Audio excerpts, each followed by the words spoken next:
Luis Enrique has arrived in London with his representation in order to discuss the vacant manager role at Chelsea. This has been confirmed by Fabrizio Romano, Matt Law, and many other media outlets across Europe.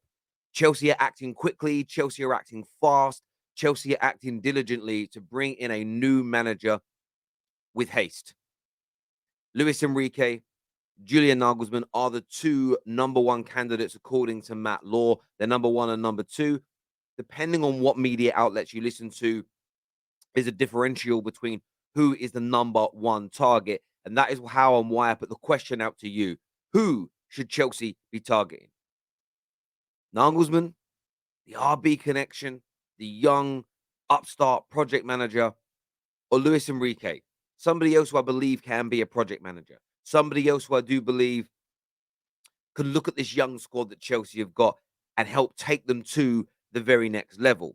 He's also older, more experienced, and managed Barcelona in Spain, a club and a nation that come with huge amounts of pressure. And especially at Barcelona, he achieved big, big success indeed. Now, that isn't the only candidate that they're looking at. The Telegraph produced this article yesterday that said Luis Enrique, Julian Nagelsmann, Maurizio Pochettino, and Spalletti are the four main candidates for this job. There have been other names mentioned, as we know, the likes of Brendan Rodgers' his name has come up. Of course, there's talk about maybe Frank Lampard on an interim basis. I, I, I don't want to sound horrible. I don't think managers of the level of Brendan Rodgers are getting anywhere near Chelsea. I don't believe that Frank Lampard will come in as an interim. I believe that Chelsea will get this done. Nagelsmann is open to the job. Enrique clearly is because he's flown over. And a lot of the candidates that they're linked with were heavily linked with Tottenham just a week ago. The Tottenham talk has gone very, very quiet indeed because these managers obviously see Chelsea as a much bigger and better proposition. And Gary Neville even put out a poll today stating that with the right manager, are Chelsea nearer to a title challenge next year than Man United and Liverpool? For me, I don't think they're closer than Man United. I think that the investment United will get in the summer will put them into a title race. But I believe Chelsea can bounce back and be in a title race next year if this appointment goes well. And I say if this appointment goes well because we have to be very, very mindful here. The Chelsea fans have to be very, very mindful of the fact that you can't ignore the rumors surrounding involvement with picking squads, involvement in picking match day squads, the kind of yes men attitude that Graham Potter had. That can't be ignored. Man United have seen a decade of decline that led last season to our worst campaign in 45 years. You've had yes men in for 5 minutes and you're already sitting 11th in the league, your worst campaign for 30 years or so. You need to bring a manager in who's going to be given autonomy. You need a manager that's going to be allowed to inject his style, his mannerisms, his personality into this football team, and to have, and more importantly, to have full control of that dressing room. He should be able to pick who he wants and sells who he wants without reciprocity. That is a key component here. It isn't just about the manager's style and his system and his management abilities. It's looking at your board and will they afford the time and the power for either Nagelsmann or Poch or Luis Enrique, if you look at this current report that he's in London right now talking to your club to thrive, that is a massive component. And the question is to Chelsea fans, do you think that will happen? We are going to run a poll right now. There should be a poll appearing on the top part of the screen to vote for which one of the four favourites that you can see on my screen again now you would like to come to Chelsea and be your new manager. Hit the like and share button. Let's do it. The year we'd lost to Blackburn the league, and we lost to Everton in the cup final. So my first title was in '96. Honestly, towards the end, that last 6-7 games, I felt really overwhelmed and quite sort of like the legs were heavy, and I just thought, this is tough going. You know what I mean? And this Gary Neville here, joined by Roy Keane and Jamie Redknapp on the Overlap Live, talking about the title chances here. Gary Neville, first of all, mentioned that the title running starts with 10, 11 games to go. Now it's 6 games to go. Interesting that that's changing. senior players, to be fair, got us over the line. There's no doubt about that. Arsenal have got quite a lot of young players who, like Saka and Martinelli, younger players who maybe might feel the same way when it gets really into the heat of it and there's a lot of pressure on. So we don't know how they're going to react to that. But at the moment, I think they just turned favourites in this last couple of weeks. And Gary Neville's right and wrong. They're favourites. I don't think it's been the last couple of weeks. I think they've been favourites now for a couple of months. However, I think he's right to ask the question, how will they cope in that period? For me, though, it's a little bit of an innuendo. I think you need to push back and say, Gary, do you think they're going to crumble or not? Like, we want a full opinion on that. Yeah, they're in some great position. Would have thought that at the start of the season, but they've been brilliant. A lot of the young players obviously have been very consistent. The fact is they can just focus on the league. Yeah, they would be definitely favourites for the title. I don't think they'll do it. All that, and then they don't think he'll do it. And listen, he's entitled to that opinion, as I say. Let's see what his rationale is. I think City, I still have to fancy City, but Arsenal have got themselves in a great position. Again, the young players are fantastic. And they do have experience, but I know what Gary's saying in terms of lads who won league titles, but there's still a lot of established international footballers there. And you need a little bit of luck, injuries over the last few months. But yeah, they're in a great position, and listen, you have to admire them for that. They've done brilliant. See, I like what Roy Keane has said there. He's still back in City. And I don't think, I've said this for weeks now, Arsenal fans don't mind that. What we as football fans want, though, is honest punditry, intellectual integrity when it comes to the opinions. And he hasn't played down anything Arsenal have done. He just thinks City's additional experience at this point and stage is going to see them through, but they're brilliant. They deserve to be there. And they do have experience. And I think that's one thing people are forgetting. There are lots of senior pros.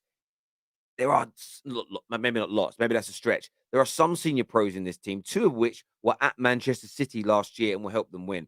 Mikel Arteta has been in dressing rooms as a coach that have won these titles. They're not completely inexperienced in this. But I want to get your thoughts on what Roy Keane has said here. Do you still think Man City are going to pip Arsenal to the post? Or do you think that youthful exuberance maybe, just maybe, will help get them through this? Almost because sometimes when you're young in life, you don't sort of see the problems. You don't really have the fear. You are sometimes a little more loose and relaxed than when you're a little bit older and there's a little bit more pressure mounting on you. I want your thoughts and I want your feelings on that. But Gary Neville now claiming Arsenal are the favourites. Roy Keane thinking City are just going to pip it. That's from The Overlap. Go and check that out, by the way. Brilliant show. Hit the like and share button and subscribe to The Terrace. Up next, we're talking Man United and Wout Weghorst, and what Mark Goldbridge has had to say is very interesting indeed. So what we have seen is Ten Hag come out and protect Wout Weghorst and say that I think with Wout, we are quite successful. I think that's evidence.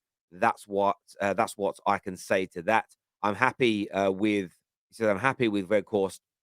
He's doing a great job for the team, and of course, this has absolutely triggered a large amount of Manchester United fans. It's triggered them. Why is he protecting him? He's been awful. I hate this. He should call him out. We are seeing a lot of toxicity from Man United fans again. But let's take a listen here to what Goldbridge has had to say on this matter. Written about Weghorst over the last few days. Yeah.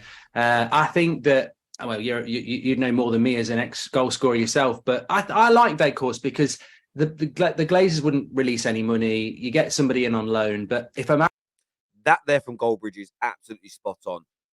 A lot of pundits are ignoring the fact that the club has got no money. And we're living off the funds saved through getting rid of Ronaldo.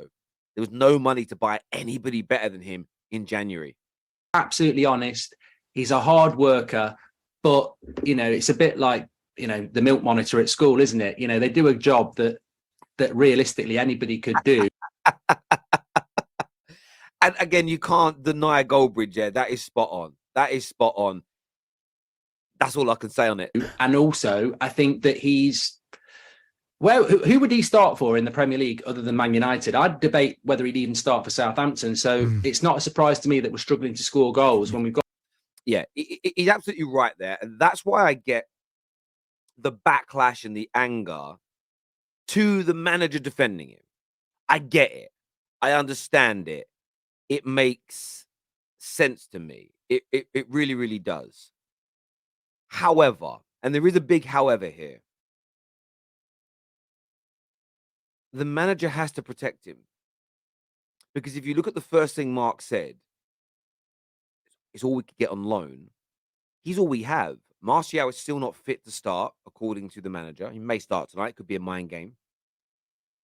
He's had colossal injury problems all year, and Ronaldo's gone. Sancho is not trusted. And then there's Palestri, he's a kid. Alanga that isn't trusted, isn't good enough on the wings. Weghorst is playing through necessity as opposed to ability. The last thing that Eric Ten Hag is going to do is publicly berate a man who is currently struggling with confidence and is underperforming. If he gets publicly criticized and that form and that ability diminishes further, you get a player that's even less impactful, a player that is less likely to put in a good performance. Managers' jobs are to protect their players the majority of time they speak about them in public. Every now and then a player may do something where they have to be called out.